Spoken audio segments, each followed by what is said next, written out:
اس حیوان انسان کا وجود زمین سے مٹی سے پیدا ہوا، مٹی سے، گارے سے، طین لازب سے، چپچکانے والے گارے سے، وہ جس میں کہ بدبو پیدا ہو جائے، یہ ساری باتیں کہی گئی ہیں۔ اور سائنس بھی کہتی ہے مٹی سے پیدا ہوا، کیسے پیدا ہوا اس میں اختلاف ہے، لیکن یہ کہ ہے مٹی ہماری اوریجنل، قرآن بھی کہتا ہے اور سائنس بھی کہتا ہے۔ اور ہمارے وجود کو جب وہ تھک جائے، مزمحل ہو جائے، اس کی انرجی کم ہو جائے، تو اس کے لیے جو غذا ہے، جو تقویت ہے، وہ بھی ساری زمین سے آ رہی ہے۔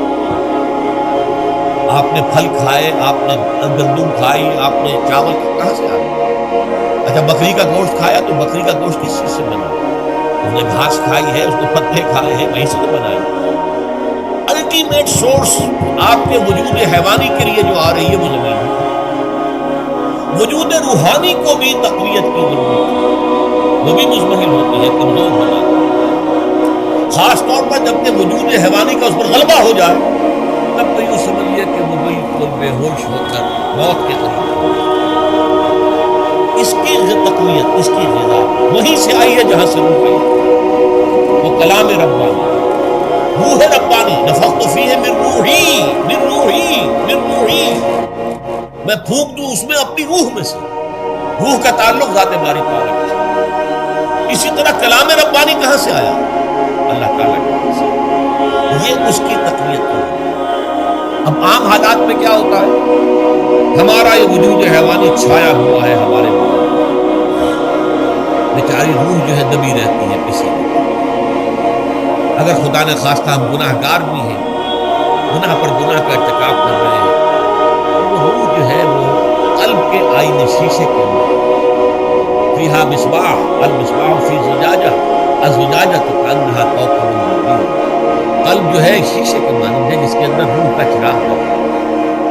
اب اگر یہ اوپر جو شیشہ ہے اس پر دھواں آ گیا، لالٹین کی چمنی پر دھواں آ گیا تو روشنی باہر۔ اگر انسان گناہ کرتا ہے تو قلب پر رین زنگ آ جاتا ہے، یا حضور نے فرمایا ایک داغ لگ جاتا ہے، اور گناہ کرتا ہے اور داغ لگتا ہے، اور گناہ کرتا ہے اور داغ، یہاں تک کہ بالآخر پورا قلب سیاہ ہو۔ اب وہ روح اندر بند ہو گئی، وہ دفن ہو گئی۔ اس کے لیے اب ضروری ہے کہ اب ایک پروگرام ایسا دیا جائے تو ریورس ہو، دن میں روزہ رکھواؤ تاکہ وہ جو اینیمل انسٹنکٹس ہے وہ دبے، تو جب یہ وزن جو ہے اس کے اوپر کم ہوگا تو کچھ سائی آف ریلیف سے جیسے بے ہوش آدمی پڑا، اسے کوئی ہلکا سا ہوش آ رہا ہے، آپ نے پانی کے پیچھے، اس کے بعد آپ نے رات کو کھڑے ہو کر قرآن کے انوار کو اتارا، بارش برس رہی ہے روح انسانی کی، قلب روحانی، قلب انسانی کی، اس میں کہ وہ روح جو ہے وہ وہ زندہ ہوگی، اس سے ہوش میں آئے گی، اور ہوش میں آئے گی تو دو کام ہوں، ایک تو اسے قرآن کی عظمت کا احساس ہو، یہ قرآن میری حیات تازہ کا ذریعہ بنا ہے، میں دب گئی تھی، میں پس گئی تھی، میں بے ہوش تھی، میں نیند مردہ تھی، اس قرآن کی بارش نے یہ ترشح جو ہوا ہے اس نے مجھے حیات تازہ دی۔ یہ جو قدر کا احساس ہوگا قرآن کا، لعلکم تشکرون، تاکہ تم قرآن کی عظمت سے واقف ہو۔ ایک انسان بھوک کی وجہ سے اس کا شوگر لیول اتنا گر گیا کہ بے ہوش پڑا ہو، اب ظاہر بات ہے کہ آپ اسے اس پانی کے چھینٹے دیں گے تو کچھ ہوش نہیں آئے گا، پھر غذا دیں گے تو وہ پوری توانائی پر آئے گا، تو معلوم ہوگا اسے اس غذا کی کیا قدر ہوتی ہے۔ اگر آپ کو بھوک ہی نہیں لگتی تو غذا بے معنی ہے، پیاس ہی نہ لگے تو آپ کو کیا معلوم کہ اس پانی کے اندر کتنی بڑی عظمت ہے، یہ میرے لیے کتنا بڑا انعام و احسان ہے۔ وہ تو پیاس پر، جان پر بنی ہوئی ہو، اور پیاس اس وقت آپ کو ایک گھونٹ پانی کوئی دے دے تو آپ کو معلوم ہوگا دنیا و مافیا سے بڑھ کر ہے یہ ایک گھونٹ پانی کو دے دے۔ اسی طرح جب روح دبی ہوئی تھی حیوانی وجود کے بوجھ پر، جبکہ وہ نیند خوابیدہ یا نیند بے ہوش یا بالکل بے ہوش تھی، تو دن میں تو روزہ رکھ کر اس پر سے حیوانی وجود کا وزن کم ہوا، اسے ایک ریلیف، رات کو قرآن مجید کے انوار و برکات اس میں جذب کیا گیا تو اس کو پوری توانائی حاصل۔ اس پوری توانائی کا پہلا نتیجہ تشکر، قرآن کا شکر، الحمدللہ الذی انزل علی عبدہ لعبدہ الکتاب ولم یجعل لہ، پھر وہ قلب کی گہرائیوں سے نکلے۔ سارا شکر اس اللہ کے لیے جس نے اپنے بندے پر صلی اللہ علیہ وسلم کتاب نازل کی اور اس میں کوئی کجی نہیں رکھی، کسی طرح کی ایش پیش نہیں۔ یہ تبارک الذی نزل الفرقان علی عبدہ لیکون للعالمین نذیرا، جس نے اپنے بندے پر فرقان نازل کیا تاکہ وہ تمام جہان والوں کے لیے نذیر اور خبردار بنے۔ یہ قرآن کی عظمت کا احساس، ظاہر بات ہے جس قدر کسی نعمت کی قدر و قیمت کا احساس ہوگا اسی قدر تو آپ شکر ادا کریں گے۔ اگر آپ نے کسی بچے کے ہاتھ پر ہیرا رکھ دیا، اسے کیا پتا یہ ہیرا کس بلا کا نام ہے، وہ سمجھے گا کانچ کا ٹکڑا ہے۔